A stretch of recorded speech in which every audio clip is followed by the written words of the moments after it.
Donc, bonjour à tous. Dans le cadre de mon TIPE, je me suis intéressé à l'étude des coefficients de frottement des wax naturels. Donc, tout d'abord, qu'est-ce qu'une wax? Donc, les wax sont des matériaux souvent présents sous forme de pain, utilisés par les surfeurs dans le cadre de leur activité sportive. Donc, l'utilisation est assez simple. Les surfeurs étalent la wax sur leur planche, permettant de créer une couche antidérapante, notamment due aux propriétés hydrophobes de la wax. Et donc cela permet une meilleure adhérence du surfeur à la planche, notamment lorsqu'il réalise des figures dans le cadre sportif. Donc il existe deux grandes familles de wax, des wax dites plutôt industrielles, notamment réalisées à partir de paraffine, donc un dérivé de la pétrochimie, et des wax dites plutôt naturelles, à base d'éléments comme des cires et des huiles naturelles. Donc, avec ma bibliographie, j'ai pu établir une composition type de ces wax, qui est de 80% de cire d'abeille, 20% d'huile de coco. Cependant, cette bibliographie m'a aussi montré qu'il n'y avait aucune réelle information de pourquoi c'était cette composition qui était choisie. Aucun argument n'était proposé par les différents sites spécialisés. Je me suis donc intéressé à la question qui était de savoir si il y avait une autre composition plus adéquate pour la pratique du surf, ou si c'était bien la composition 80% de cire d'abeille, 20% d'huile de coco qui était la meilleure en termes d'amélioration d'adhérence pour le surfeur. D'où ma problématique, quelle composition de wax naturelle permet une meilleure adhérence pour le surfeur? Pour répondre à cette question, j'ai décidé de créer plusieurs échantillons de wax sur lesquels je vais quantifier leur adhérence. Pour cela, étant donné que mon modèle c'est un surfeur posé sur sa planche, je me suis intéressé au coefficient de frottement statique. L'on calcule par mu est égal à tan de alpha, et alpha c'est l'angle de rupture d'équilibre. Il est généralement calculé à l'aide d'un plan incliné sur lequel est posée une masse. Lorsque le plan est incliné et que la masse commence à bouger, c'est là qu'il y a rupture d'équilibre entre les forces du poids et les forces de frottement. Pour mon modèle, étant donné que je présente un surfeur posé sur sa planche, le plan incliné modélisera la planche et la masse modélisera le surfeur. On étalera une couche de wax entre les deux. Étant donné que pour chaque mesure, le plan incliné et la masse seront identiques, la seule variable qui pourra modifier les valeurs du coefficient de frottement pour chaque échantillon, ce sera la composition de la wax. On aura donc à terme un graphique avec les coefficients de frottement en fonction des différentes proportions de cire d'abeille et de coco dans les échantillons de wax. Et si cela est bien en concordance avec ma bibliographie, il y aurait donc un maximum atteint pour la composition, 80% de cire d'abeille et 20% d'huile de coco. Dans un premier temps, on peut s'intéresser aux échantillons de wax. Comme dit précédemment, ils sont réalisés à partir de cire d'abeille et d'huile de coco. Pour réaliser ces échantillons, je me suis fixé un poids total pour chaque échantillon de 20 grammes. J'ai ensuite réparti à l'aide d'une balance les différents matériaux pour réaliser ces différents échantillons. À terme, on retrouve ce mélange-ci. Une petite remarque, c'est que l'huile de coco, due à sa texture et notamment au fait qu'elle fonde autour de 20-25 degrés, il y avait une réelle problématique au niveau des manipulations pour éviter une salissure extrême au niveau des différents éléments de verrerie et autres. C'était vraiment un élément à prendre en compte dans les manipulations. Une fois ces échantillons réalisés, ils sont passés au bain-marie pour homogénéiser le mélange et le transformer en une solution liquide, avec un bain-marie aux alentours de 90 degrés Celsius. Cette solution liquide est ensuite versée dans des moules permettant de réaliser des pains de wax. Ici, vous pouvez voir les pourcentages de cire d'abeille dans chaque pain. Il y a 50, 60, 70, 80, 90% pour les échantillons. Cette première partie, c'était la réalisation des échantillons de wax. Et je me suis aussi intéressé à la réalisation d'un plan incliné. Il y avait quand même un cahier des charges. Le premier était que le plan incliné devait pouvoir s'incliner entre 0 et 90 degrés, étant donné que mes expériences expérimentales m'avaient montré que les coefficients de frottement des wax étaient à peu près autour de 30 degrés. Il y avait aussi la problématique d'avoir une vitesse d'inclinaison assez lente possiblement constante pour bien visualiser donc, le moment où il y a une rupture d'équilibre. Il y a aussi la problématique donc, de possiblement créer un cran de sûreté au niveau de l'enrouleur pour éviter donc, lorsqu'on lâche la poignée du plan incliné, le plan retombe. Et enfin, il y avait aussi donc, la modélisation de la planche du surf au niveau donc, du plan incliné et donc une question au niveau des matériaux utilisés. Donc, pour répondre à ce cahier des charges, j'ai construit ce plan incliné donc, sur le modèle d'un pont-levis. Donc, au début, on peut voir ici le plan incliné. Donc, il a été réalisé avec une planche de bois sur laquelle il y a une couche de plastique vernie, modélisant donc une planche de surf, qui sont souvent donc réalisées en résine et ensuite vernis.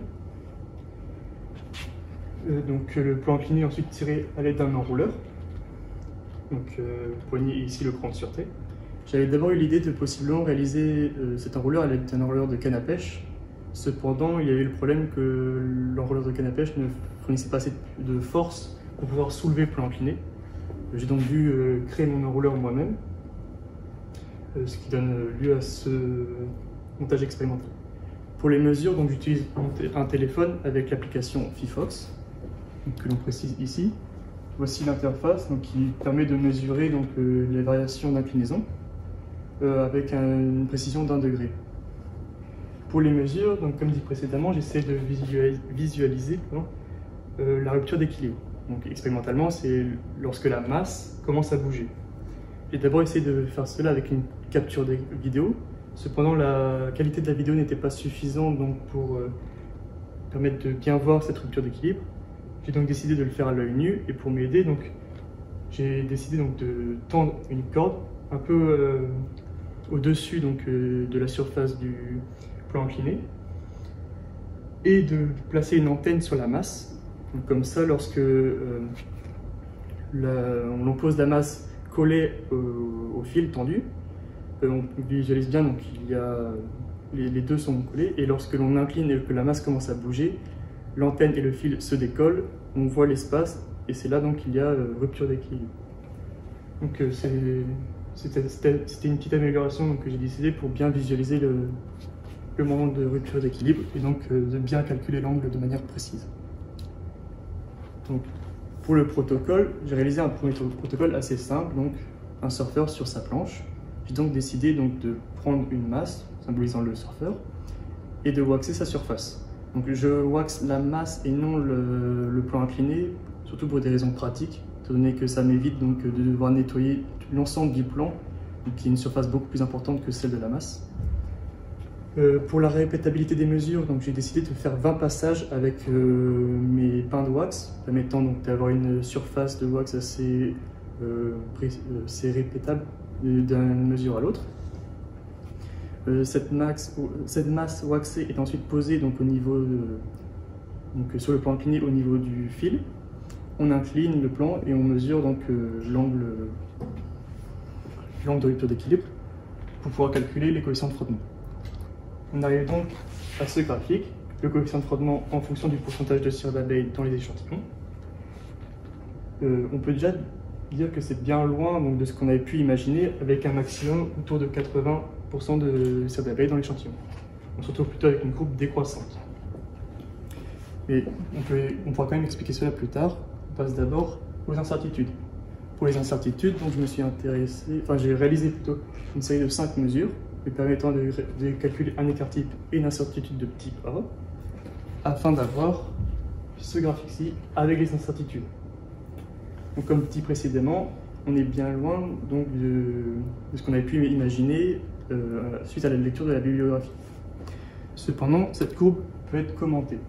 Tout d'abord, en rouge, cette ligne-ci représente la mesure du coefficient de frottement de la masse sur le plan incliné sans wax, ce qui nous permet de conclure que les coefficients de frottement supérieurs à cette ligne représentent une amélioration de l'adhérence, contrairement aux coefficients de frottement inférieurs à la ligne qui représentent une amélioration de la glisse. Ce qui nous éloigne encore plus de la conclusion de la bibliographie, étant donné que le pourcentage 80% de cire facilite la glisse. Et c'est pour ça que ça me fait penser à un autre point de la bibliographie que je n'avais pas encore compris à l'époque, qui était que les skateurs utilisent les wax pour faciliter la glisse en les étalant donc, sur les éléments urbains, ce qui représente plus donc, cette partie de l'expérience. Je me suis donc alors intéressé au modèle que j'avais utilisé. Dans ce cas-là, c'est juste un surfeur posé sur sa planche. Ce qui peut aussi représenter un skateur, le skate posé sur un élément urbain. Je me suis donc intéressé à la différence principale qui est l'eau. C'est pour ça que j'ai réalisé un deuxième protocole. Cette fois-ci, après que la masse ait été waxée, on l'immerge dans une bassine d'eau. Puis ensuite, on refait l'expérience en la plaçant sur le plan incliné et en mesurant l'angle. On arrive cette fois-ci donc à ce résultat-ci. Ce n'est pas tant les points qui ont augmenté, mais plutôt la coefficient de frottement de la wax sur le plan incliné qui a baissé, étant donné que l'eau a facilité la glisse de la masse sur le plan. Cependant, les points des coefficients de frottement avec de la wax n'ont pas réellement bougé, étant donné qu'il y a la capacité hydrophobe de la wax. Ici, on se rapproche un peu plus de notre conclusion bibliographique, étant donné que les wax améliorent, dans le cadre d'un surfeur dans l'eau, ça améliore son adhérence à la planche. Et on n'a toujours pas ce maximum en 80-20. C'est pour ça que je me suis intéressé à un autre point de mon protocole, qui est que lorsque un surfeur pratique son sport, il y a aussi des frottements de la wax, par exemple sur sa combinaison ou d'autres éléments, qui pourraient impacter son efficacité. C'est pour ça que j'ai décidé de modifier encore une fois mon protocole, notamment en réalisant, après avoir mis de la wax sur la masse et l'avoir mouillée, on passe la masse sur une serviette et on réalise un passage sur 10 cm pour représenter les frottements qu'aurait pu avoir la wax par exemple avec une combinaison de surfeur, combinaison de plongée. On arrive alors à ce résultat-ci. Encore les coefficients de frottement en fonction de la composition en cire d'abeille. On retrouve